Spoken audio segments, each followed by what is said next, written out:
बोलिए नारायण भगवान की जय। मैं पंडित निर्मल व्यास, पुजारी, शिव मंदिर केकेपुरी।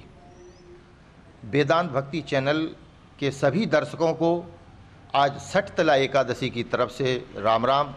आज हम सबको आज सठतला एकादशी की कथा का श्रवण करा रहे हैं। बोलिए गणपति गणेश जी महाराज की जय।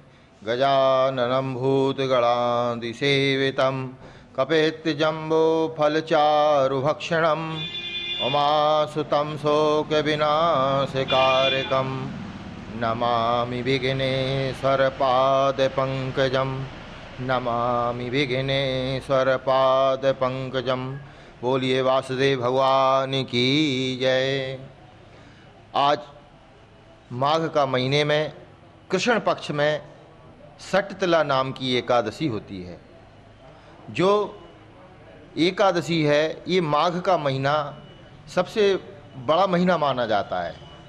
माघ है, बैसाख है और कार्तिक है।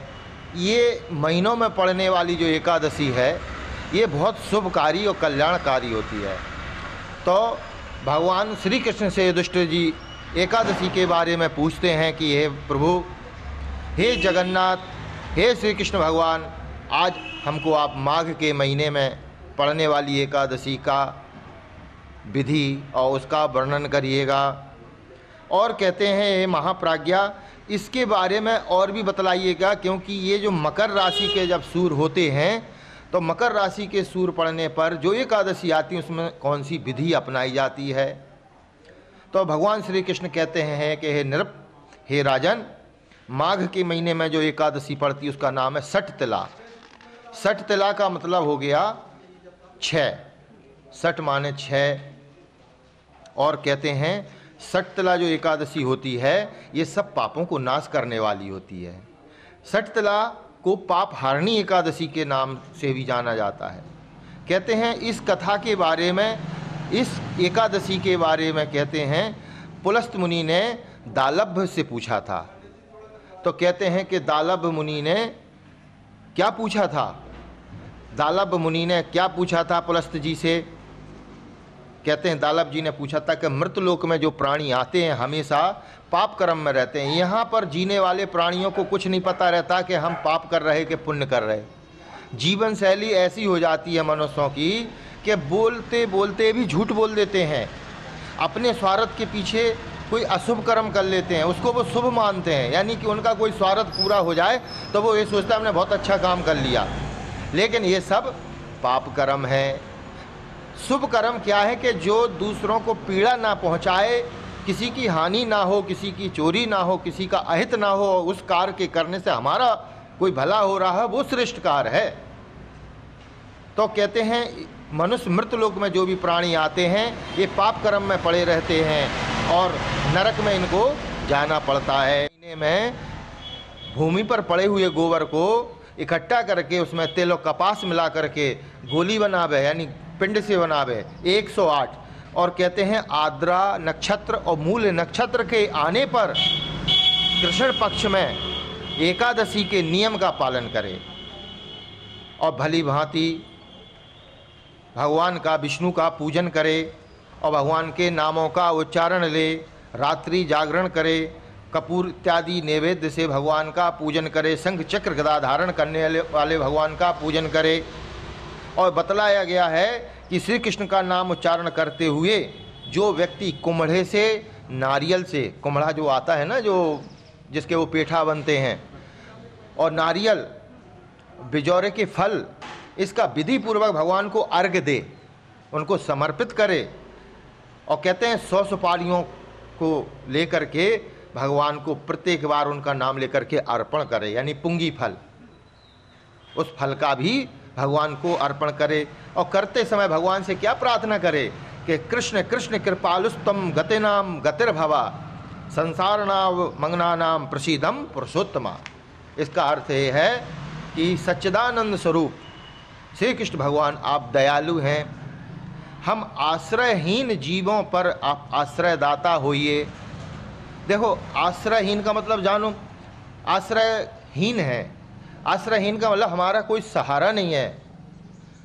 संसार में हमने घर जोड़ लिया, मकान, बंगला, गाड़ी, सब कुछ संपत्ति जोड़ ली, सोना चांदी सब जोड़ लिया, लेकिन जो चीज़ यहीं छूट जाना है, कुछ नहीं ले जाना है, वो है आश्रयहीन। क्योंकि तुम्हारे साथ जाने ही वाला नहीं है। जो तुम्हारे साथ जाए तो तुम समझ लो कि हमारे कोई आश्रयदाता हैं जो तुम्हें अपशरण देने वाले हैं। जो चीज़ यहीं छूट जाती है वो व्यक्ति के पास कुछ नहीं है, वो तो आश्रयहीन ही है। कुछ लेके थोड़ी जाए, लेके क्या जाएगा? भगवान का भजन।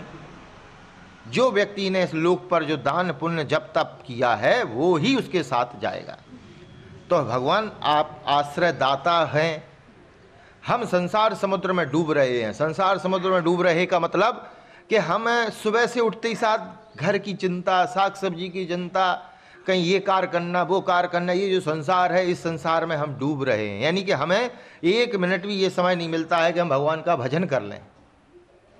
सुबह से शाम हो जाती है, दूसरा दिन हो जाता है, महीनों भर की प्लानिंग हो जाती है संसार में, ये करना वो करना, ये दुनिया भर की चिंताएं सताएं रहती हैं, तो हम संसार में डूब रहे हैं। तो आप जो प्रभु, हम जब संसार में डूब रहे हैं तो आप हमें बचाइए, आप हम पर प्रसन्न होइए। हे कमल नयन, हम आपको नमस्कार है। और कहते हैं कि लक्ष्मी जी के साथ सदा कहते मेरा दिया हुआ अर्घ स्वीकार करें। जो मैं आपको अर्पण कर रहा हूँ वो आप स्वीकार करें। इसके पश्चात ब्राह्मण की पूजा करें। एकादशी के दिन जल से भरा हुआ घड़ा भी दान करें, दीप दान करें, छाता, जूता, वस्त्र इत्यादि दान करना चाहिए। क्योंकि हमारे परम धाम जाने पर ये हमको बहुत ज़रूरत पड़ती है।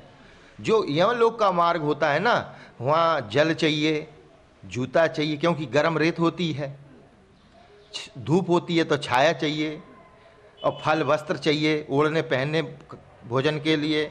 तो कहते हैं इन दान के द्वारा श्री कृष्ण भगवान मुझ पर प्रसन्न होइएगा। अपनी शक्ति के अनुसार ब्राह्मण को श्रेष्ठ काली गाय का दान करें। देखो, गाय सफ़ेद भी होती है और काली भी होती है। दूध तो सफ़ेद ही देती है, चाहे वो काली गाय हो चाहे सफ़ेद। लेकिन विशेष एकादशियों पर काली गाय देने का नियम है, क्योंकि ये मकर राशि के सूर होते हैं।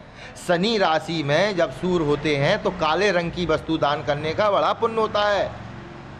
तो काले रंग वाली गाय को दान करे, और ब्राह्मण को चाहिए जो दान लेने वाला हो वो इसका सेवा करे।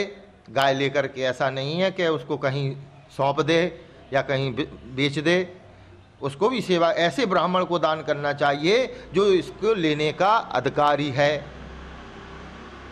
कहते हैं कि तिल से भरा हुआ पात्र भी दान करे। आज के दिन जैसे कोई पात्र है आपके पास दान करें, उसमें तिल भर लो, ठीक है। उन तिलों के बोने पर जितने पेड़ निकलते हैं, उन पेड़ों में जितने तिल निकलते उतने 1000 वर्ष तक स्वर्ग में भगवान के पास आपका वास होता है।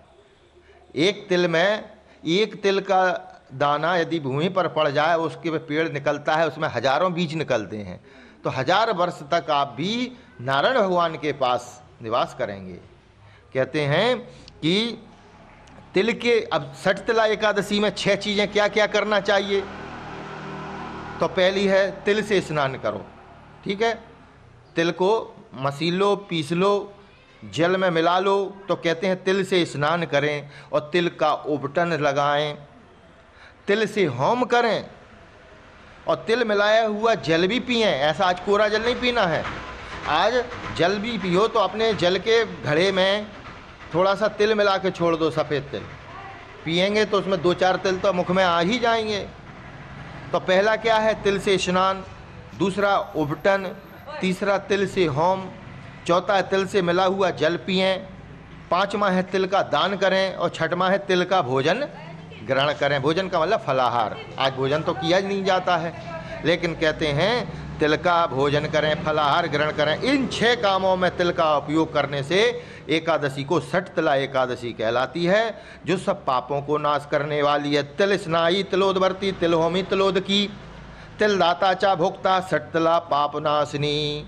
इसलिए ये जो छठ तिला है, तिल के दान से हमारे पितर भी प्रसन्न होते हैं, हमारे पाप भी चले जाते हैं और हमारा पापों को नाश होकर के नारायण भगवान के पास निवास होता है। इसलिए माघ के महीने में जो छठ तिला एकादशी है, इसमें तिल का बड़ा महत्व है। बोलिए वासुदेव भगवान की जय। गोविंद गोविंद हरे मुरारे, गोविंद गोविंद मुकुंद कृष्णा, गोविंद गोविंद थांग पाणे, गोविंद दामोदर माधवेति। बोलिए नारायण भगवान की जय।